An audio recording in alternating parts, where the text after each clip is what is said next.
नमस्कार मित्रांनो, स्वागत करतो तुमचं आपल्या या चॅनलवरती.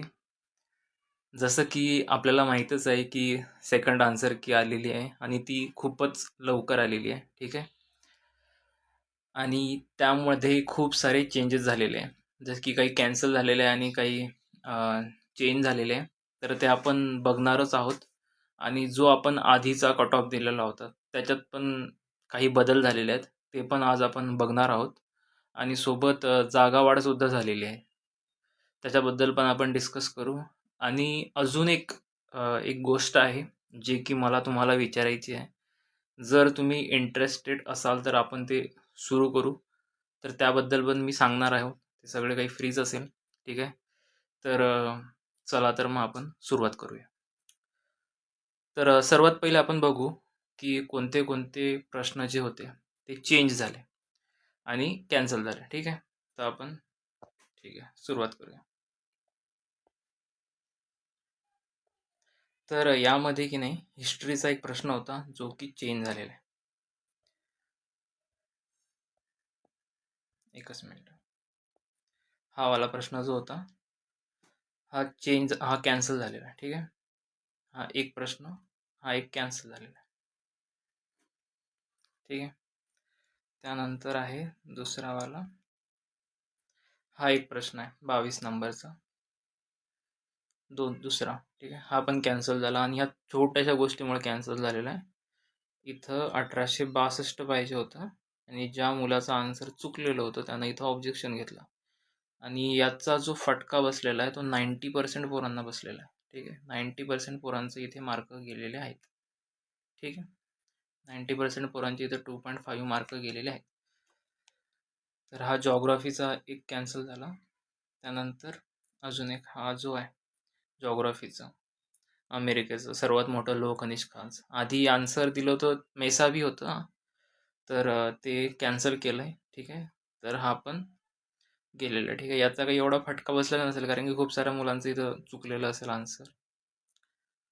त्यानंतर समोर एक हा वाला एक आन्सर हा वाला जो होता, यामध्ये आधी आयोगानं एक आन्सर दिलेलं होतं, एक. आणि आत्ता आन्सर दिलंय आयोगानं ए आणि बी. ठीक आहे. हा जो थर्ड होता हा बरोबर होता कारण की तिथं चुकीचं विचारलेलं होतं. ठीक आहे. तर हा चेंज झालेला आहे. ठीक आहे. हा इथं चेंज झालेला आहे. आपण जो आधीचा बघितला होता, तो इथं काय झालेला? हा इथं कॅन्सल झालेला. हा तिसरा होता आणि हा एक अजून होता, हा दुसरा. ठीक आहे. आतापर्यंत आपण किती बघितले? 3 कॅन्सल झालेला आणि एक आपला चेंज झालेला आपल्या याचा एन्व्हायर्नमेंटचा. ठीक आहे. त्यानंतर समोर आहे आपला इकॉनॉमीचा. हा वाला चेंज झालाय. ठीक आहे. हा दुसरा जो प्रश्न आहे जो की चेंज झालाय. यामध्ये 84 होतं इथं, तर आयोगाने इथं 48 लिहिलं. एवढ्याशा चुकीमुळं हा प्रश्न कॅन्सल झालेला आहे आणि याचा पण फटका हा 90% पोरांना भेटलेला आहे. कारण की मोस्ट ऑफ द मुलांनी इथं ए-बी-सीचं उत्तर केलेलं असेल आणि त्यांचे इथं पण 2.5 मार्क्स गेलेले असतील. ठीक आहे. तर हा इकॉनॉमीचा होता. त्यानंतर हा अजून एक इकॉनॉमीचा. इथं पण 90% मुलांचे मार्क गेलेले असतात. कारण की खूप साऱ्या मुलांनी इथं ए आणि बी हे बरोबर आहे उत्तर मारलेलं असेल आणि आयोगानं आता उत्तर दिलं फक्त ए स्टेटमेंट बरोबर. कारण की इथं जो इम्प्लिमेंटिंग होतं अंमलबजावणी, ते याच्या अंडर येत नाही आहे, त्याच्यामुळे तो प्रश्न चेंज करण्यात आलेला. ठीक आहे. हा कसला होता? इकॉनॉमीचा होता. त्यानंतर अजून एक इकॉनॉमीचा हा वाला प्रश्न. याचे चान्सेस होतेच तसे कारण की इथं लोकसंख्या वाढ दिलेली होती मराठीमध्ये आणि इथं इंग्लिशमध्ये लो केलेलं होतं. ठीक आहे. हाय, लो. तर याच्यामुळं हा 100% म्हणजे याला होणारच होतं असं वाटत होतं कॅन्सल. तर हा झालेला आहे. ठीक आहे. याचा एवढा काही इम्पॅक्ट नसेल पडला मे बी. तरी पण मुलांनी याचं उत्तर ए आणि बीच केलेलं असेल. यात पण म्हणजे पडलाच असेल तरी इम्पॅक्ट. ठीक आहे. कारण की जेव्हा माहीत नसतं तर मुलं अशा प्रकारे योग्यच करतात. हा एक कॅन्सल झालेला सायन्सचा. ठीक आहे. इथं ते म्हणजे त्यांनी दिलंच नव्हतं बरोबर त्यामुळे हा पण एक कॅन्सल झालेला. त्यानंतर समोर एक आहे अजून. हां, एक बेरिलियम. कारण की याच्यामध्ये हे होतं, कोबाल्ट होतं की आणि बेरिलियम हे दोन्ही आन्सर तिथे येत होते. त्यामुळे हा पण कॅन्सल केलेला आयोगाने. आणि अजून एक बाकी वाटते शेवटचा. जोखीम. हां, हा एक चेंज झालेला. याचा आधी आय थिंक उत्तर गुजरात आणि महाराष्ट्र नव्हतं. बी-सी उत्तर दिलेलं होतं. आता उत्तर वरीलपैकी सर्व दिलेलं आहे. ठीक आहे. तर हा एक चेंज झालेला आहे. तर हे असे टोटल किती झाले होते?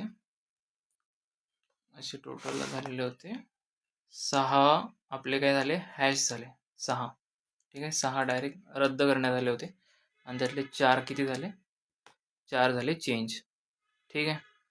आता याचा इम्पॅक्ट कसा पडेल कट ऑफवरती? आणि प्लस याच्यामध्ये येते जागावाढ. आता जागावाढबद्दल जर बोलायचं राहिलं ना, पहिले जागावाढबद्दल बोलू. आपल्या पहिले जागा किती होत्या? 87. ठीक आहे. आणि आता किती झाल्या? 238. तर याच्यामध्ये वाढ झाली. हे किती झाले? 200 आणि हे येते 151. 151 ची वाढ झाली. तर आतापर्यंत मी बघितल्यानुसार म्हणजे ज्या अनुभवानुसार 100 जागांसाठी 2 ने कट ऑफ खाली जातो. ठीक आहे. 2 मार्क्सने. ठीक आहे. तर मग तेवढा इम्पॅक्ट तर इथं पडणारच आहे. ठीक आहे. या 2 मार्क्सचा. ठीक आहे. तर आधीचा जो आपण कट ऑफ सांगितला होता, तो सांगितला होता 94 ते 98. ठीक आहे. ओपनसाठी, SC-BC आणि OBCसाठी 94 ते 98. पण आता यामध्ये जागावाढ झालेली आहे. त्यानंतर आपले प्रश्न कॅन्सल झालेले आहेत. जेव्हा पण प्रश्न कॅन्सल होतो, तेव्हा 100% कट ऑफवरती परिणाम होतो. तर हे सगळ्या गोष्टी ध्यानात ठेवून मला असं वाटते, जो की कट ऑफ यावेळेसचा लागणार आहे, त्यामध्ये ओपन, ठीक आहे, SC-BC आणि OBC, ठीक आहे, यांचा कट ऑफ हा 88 ते 92च्या मदत. ठीक आहे. मॅक्सिमम 92 आणि मिनिमम मी म्हणेल की कट ऑफ हा मोस्टली म्हणजे हा खालीच राहील, म्हणजे 88 ते 90च्या मधातच राहू शकतो जास्त करून. पण तरी ही रेंज आपण दिलेली आहे की 88 पासून ते 92 या दरम्यान कट ऑफ राहील. मला तरी वाटते की हेच राहील. जे पण कोणी 95 प्लस असतील, 95 प्लस असतील, तर ते 100% सेफ आहेत. ठीक आहे. 95 वाले त्यांनी मेन्सला सुरुवात करावी मला असं वाटते. ठीक आहे. 95. कारण की आपला जो आधीचा कट ऑफ होता तो आधीच्या जागांनुसार होता आणि त्यामध्ये क्वेश्चन वगैरे चेंज किंवा कॅन्सल वगैरे नव्हते. पण क्वेश्चन कॅन्सल झाल्यामुळे कट ऑफवरती 100% परिणाम होत असतो. तर ही रेंज असेल आणि त्यामध्ये जर आपण समजा SCचा घेतला, तर SCचा पण एक थोडा 85, ठीक आहे, 85 पर्यंत येऊ शकतो. कारण की मागच्या वेळेस थोडा गॅप जास्त होता. तेव्हा MPSCचे मुलं नव्हते, पण यावेळेस थोडे मुलं आलेले आहेत. तर मे बी कट ऑफची रेंज थोडा जास्त गॅप भेटू शकत नाही किंवा भेटेल पण काही सांगता येत नाही. आणि STचा तर 82 पर्यंत येऊ शकतो. ठीक आहे. कमीच येईल म्हणजे ॲक्चुअली हे मी जास्त सांगितलेलं आहे, पण कमीच येईल. ही जी रेंज आहे ओपनची, ही तर कन्सिडर करून चाला. याला कन्सिडर करून तुम्हाला आपल्याला म्हणजे थोडी आयडिया येईल. ठीक आहे. मागच्या वर्षीची. जर आपण समजा काही गोष्टी बघितल्या, समजा मागच्या वर्षी किती मुलं घेतलं होतं समजा आपण बघितलं. मागच्या वर्षी जागा 150च्या समथिंग काहीतरी होत्या. ठीक आहे. 150च्या समथिंग होत्या आणि तेव्हा मुलं घेतले होते त्यांनी 2400 मुलं घेतले होते मेन्ससाठी. 2400. आता यावेळेस आहे 238. ठीक आहे. 238. तर 238 साठी ते मुलं समथिंग 3800 पर्यंत असं काहीतरी येते ते. ठीक आहे. 3800 पर्यंत. तर याच्यामुळं पण थोडा म्हणजे कट ऑफवरती परिणाम होतोय. ठीक आहे. एकच मिनिट. तर ही वाली मला असं वाटते की रेंज यावेळेस असणार आहे 88 ते 92 मध्ये. आणि असं पण होऊ शकतो की आजच म्हणजे आजच हा कट ऑफ लागू शकतो किंवा लागलेला पण असेल जेव्हा मी हा व्हिडिओ टाकलेला असेल. तर लवकरात लवकर MPSC टाकणार आहे. कारण की मला जसं समजलंय तसं कट ऑफ म्हणजे आपला रिझल्ट हा रेडी आहे. कालच ते टाकणार होते, पण मे बी काय माहीत काहीतरी प्रॉब्लेम आलेला त्यामुळे टाकलेला नाही. तर कट ऑफ हा लवकरात लवकर म्हणजे येऊनच जाईल. ठीक आहे.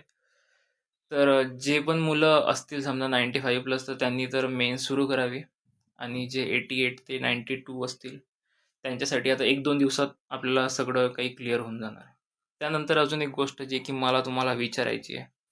जर तुम्ही इंटरेस्टेड असाल तर आपण ती सुरू करू शकतो. ठीक आहे. तर माझा असा प्लॅन होता की डेली आन्सर रायटिंग सुरू करायची म्हणून. Daily answer writing. आता आपल्याकडे वेळ आहे चांगला. ठीक आहे. 3-1 महिने आहे. तर आपण चांगल्या प्रकारे इम्प्रूव्ह करू शकतो. ठीक आहे.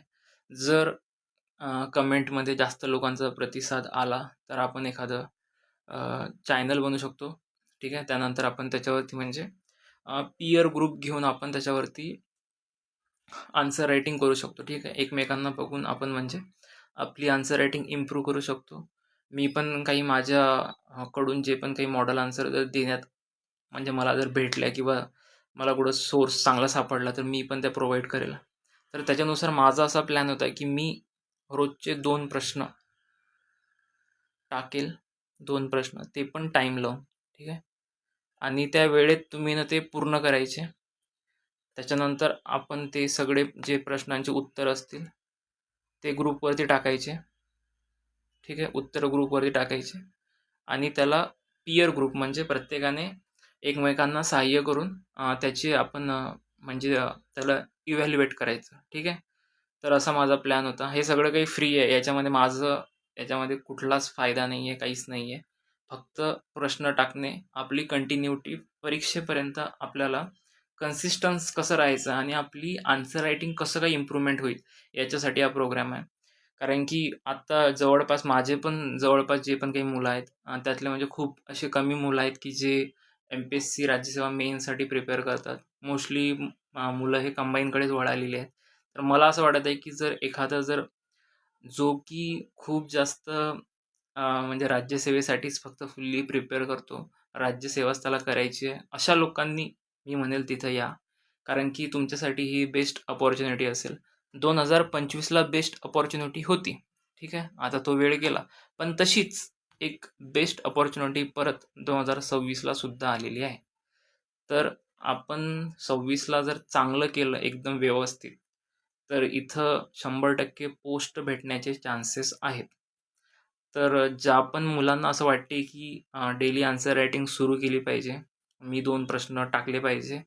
तर त्याच्यासाठी तुम्ही 100% म्हणजे तुम्ही कमेंटमध्ये सांगा. जर चांगला रिस्पॉन्स आला, तर आपण 100% ते सुरू करू. ठीक आहे. तर नक्की मला कमेंटमध्ये सांगा आणि कट ऑफबद्दल पण तुमचे काही प्रश्न असतील किंवा तुमचं काही मत असेल, तर ते कमेंटमध्ये सांगा. डिस्कस करा. आपण बघू काय होते. तसं पण 1-2 दिवसात तर सगळ्या गोष्टी क्लिअर होऊन जातील. तरी तुम्हाला जो रिझल्ट येणार आहे त्याच्यासाठी तुम्हाला खूप खूप शुभेच्छा. जास्तीत जास्त मुलांचं व्हावं हीच माझी अपेक्षा असेल आणि आपण सगळे मेन्सला असू हीच मी प्रार्थना करतो आणि तुम्ही हा व्हिडिओ बघितल्याबद्दल खूप खूप धन्यवाद. Thank you. भेटत राहू.